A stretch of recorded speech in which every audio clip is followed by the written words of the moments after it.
Hello, gorgeous people. Today we are doing a new module or section in the path of introduction to cybersecurity. We are at introduction to defensive security. Actually, we are starting it, and more specific, we are going to read about intro to digital forensics. Inside this section, we have the first task.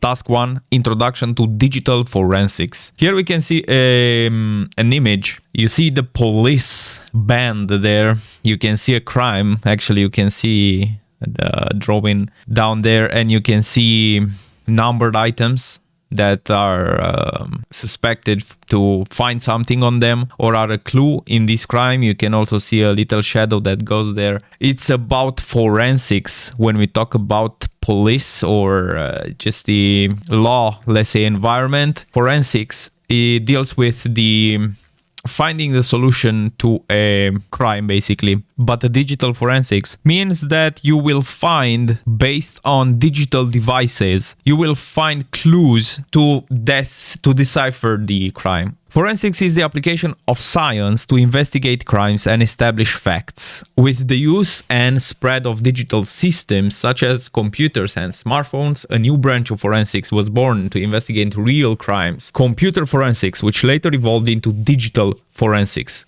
Think about the following scenario. The law enforcement agents arrive at the crime scene. However, part of this crime scene includes digital devices and media. Digital devices include desktop computers, laptops, digital cameras, music players, and smartphones, to name a few. Digital media includes CDs, DVDs, USB flash, memory drives, and external storage. A few questions arise. How should the police collect digital evidence such as smartphone and laptops? What are the procedures to follow if the computer and smartphone are running? How to transfer the digital evidence?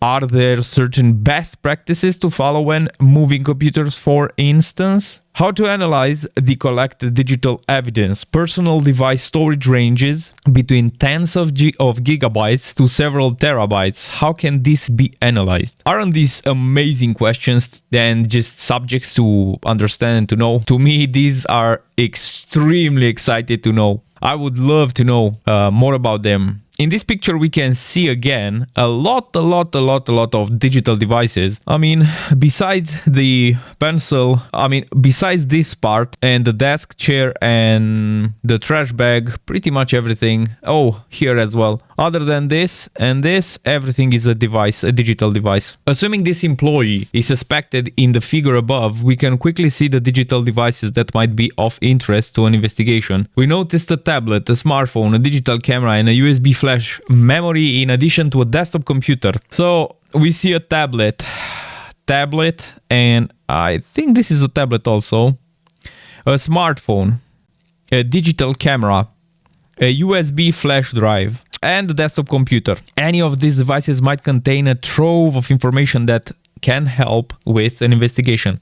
Processing this as evidence would require digital forensics. More formally, digital forensics is the application of computer science to investigate digital evidence for a legal purpose. Digital forensics is used in two types of investigations: public sector and private sector. Public sector investigations refer to the investigation carried out by government and law enforcement agencies. They would be part of a crime or a civil investigation. Private sector investigations refer to the investigations carried out by corporate bodies by assigning a private investigator, whether in-house or outsourced.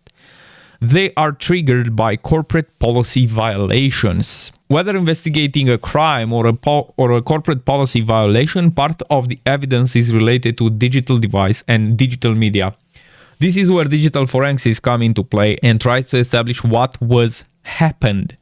Without trained digital forensics investigators, it wouldn't be possible to process any digital evidence properly. So here you can see a more close-up pictures of the smartphone, digital camera, some cards, and a laptop. Answer the questions below. Consider the desk in the photo above. In addition to the smartphone, camera, and the SD cards, what would be interesting for digital forensics? We have the smartphone, the camera, and the